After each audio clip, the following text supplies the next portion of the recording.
سرکار جب مکۃ المکرمہ اندر داخل ہوئے وَطْمَأَنَّ فَجَلَسَ رسول اللہ صلی اللہ علیہ وسلم، میرے آقا مسجد حرام کے اندر جلوہ فراز ہوئے تو اب لوگ جوک در جوک آ رہے ہیں، حضور سے مصافحہ بھی کر رہے ہیں، کلمہ بھی پڑھ رہے ہیں۔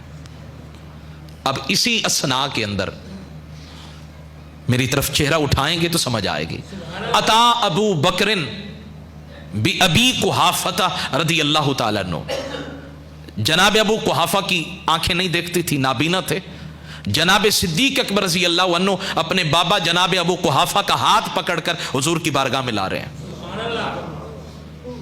جب حضور نے دیکھا نا، فلما رآہ رسول اللہ صلی اللہ علیہ وسلم، جب حضور نے دیکھا تو فرمانے لگے یا ابا بکر الا ترکت الشیخ حتی اکون انا الذی امشی الیہ، آپ نے بوڑھے بابا کو تکلیف کیوں دی ہے؟ ابھی کلمہ نہیں پڑھا تھا جناب ابو قحافہ نے، فتح مکہ کا موقع ہے۔ حضور فرمانے لگے الا ترکت الشیخ، تیرے بابا ابو قحافہ بوڑھے ہیں، کمزور ہیں، بڑی عمر والے ہیں، اے ابو بکر تم انہیں لے کر میری بارگاہ میں آئے ہو، تم نے یہ کیوں نہیں کیا کہ انہیں وہیں بٹھاتے؟ حتی اکون انا الذی امشی الیہ، میں خود اللہ کا نبی تمہارے بابا کی طرف چل کے جاتا۔ آپ سمجھے نہیں ہیں میری بات کو؟ ساری کائنات حضور کی طرف چل کے آتی ہے، اور جناب ابو قحافہ بھی حضور کی طرف آئے، لیکن محبوب فرمانے لگے بڑوں کا ادب بھی تو ادب ہوتا ہے نا جی، اگر حضور کر رہے ہیں تو پھر آج کا جوان کیوں نہیں کرتا؟ جی میری تو شان میں، میری ویلیو میں کمی ہو جائے گی، میرے تو قد کاٹ میں کمی ہو جائے گی اگر میں نے کسی چٹی داڑھی والے کو عزت دے دی۔ یار سمجھ نہیں آتی، اپنے بابا کی عزت کر رہے ہیں، اپنے دادا کی عزت کر رہے ہیں، اپنے نانا کی عزت کر رہے ہیں، اپنے رشتہ داروں کی عزت کر رہے ہیں، وہی جب بہاول نگر سے آگے جاتے وہاں کوئی چٹی داڑھی والا بابا مل گیا، کوئی اونچ نیچ ہو گئی تو اس کو گالیاں بھی سنا دی، اس کو تھپڑ بھی مار دی۔ او بھائی یہ بھی تو تیرے ہم عمر، تیرے بزرگوں کا ہم عمر ہے، بہاول نگر سے ادھر تو عزت کرنی ہے، ادھر عزت نہیں کرنی کیونکہ خونی رشتہ نہیں ہے۔ لیکن محبوب فرماتے ہیں اگر میری تعلیم پر عمل کرنا ہے تو پھر آؤ نا ذرا فتح مکہ کا موقع دیکھو، میں نے ابو بکر کے بابا کی عزت کیسے کی ہے۔ محبوب فرمانے لگے انہیں کیوں لے کر آئے ہو؟ حتی اکونا، میں کہتا ہوں ساری کائنات کے جملے ایک طرف اور یہ جملہ ایک طرف، حتی اکونا انا الذی امشی الیہ، ابو بکر تم اپنے بابا کو تکلیف دے کر ادھر لے کر آئے ہو، اور اگر نہ لے کر آتے انہیں وہیں بٹھاتے تو میں خود چل کے جاتا ہوں، میں خود چل کے جاتا ان کی طرف کلمہ پڑھانے کے لیے۔ اور بھائی کنواں پیاسے کی طرف نہیں آتا، پیاسا کنویں کی طرف آتا ہے۔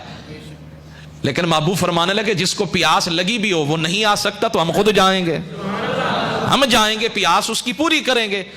واہ کیا جود و کرم میں شہے بتہا تیرا، نہیں سنتا ہی نہیں مانگنے والا تیرا، ایک میں کیا میرے اس یہاں کی حقیقت کتنی، مجھ سے 100 لاکھ کو کافی ہے اشارہ تیرا، مجھ سے 100 لاکھ کو کافی ہے اشارہ تیرا، اور میں تو مالک کی کہوں گا کہ ہو مالک کے حبیب، یعنی محبوب محب میں نہیں میرا تیرا۔ پتہ ہے اب یہ تو تھا سرکار کا فرمان، اب ابو بکر نے کیا کہا ہے؟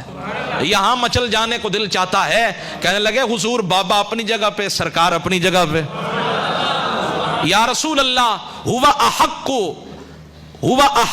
ان یمشی الیک، آپ میرے بابا کی طرف جائیں، میرا بابا واقعی بابا ہے، اس کی عزت ہے، لیکن ہوا احق ان یمشی الیک، ان کا زیادہ حق بنتا ہے کہ وہ آپ کی طرف چل کے آئیں، من ان تمشی الی، بجائے اس کے کہ آپ میرے بابا کی طرف چل کر جائیں۔ حضور یہ مجھے گوارا نہیں ہے، باپ اپنی جگہ پہ، لیکن آمنہ کا لال اپنی جگہ پہ، آمنہ کا لال اپنی جگہ پہ۔ صدیق اکبر نے بتا دیا نعرے تو بڑے لگاتے ہو میرے نام کے، لیکن اپنے باپ سے بڑھ کر بھی عزت کس کو دینی ہے؟ حضور کو دینی ہے۔ کائنات کی ہر چیز سے بڑھ کر عزت کس کو دینی ہے؟ حضور کو دینی ہے۔ سرکار علیہ الصلوۃ والسلام کے ساتھ ٹوٹ کے پیار کرنا ہے۔ اب محبوب نے کیا کیا؟ بڑے پیار سے جناب ابو قحافہ کا ہاتھ پکڑا، فاجلسہ رسول اللہ صلی اللہ علیہ وسلم بین یدیہ، حضور نے سامنے بٹھایا، اور بٹھا کر پھر میرے محبوب نے کیا کیا؟ وضع یدہ علی قلبہ، جناب ابو قحافہ کے دل پہ ہاتھ رکھا، سینے پہ ہاتھ رکھا، رکھ کر نا یوں ہاتھ پھیرا، اور پھیر کر کہنے لگے کتنا میٹھا لے جائے، اسلم یا ابا قحافہ، اجے بھی وقت نہیں آیا کلمہ پڑھن دا،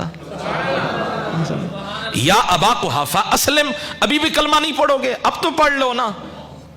جناب ابو قحافہ کہتے ہیں بس ہاتھ رکھنا تھا، اندر کی صفائی ہوتی گئی، اندر کی صفائی ہوتی گئی، ادھر ہاتھ لگتا گیا ادھر مریض کو شفا ملتی گئی۔ اعلیٰ حضرت کہتے ہیں نا انگلیاں ہیں فیض پر، ٹوٹے ہیں پیاسے جھوم کر، ندیاں ہیں پنجاب رحمت کی جاری، واہ واہ۔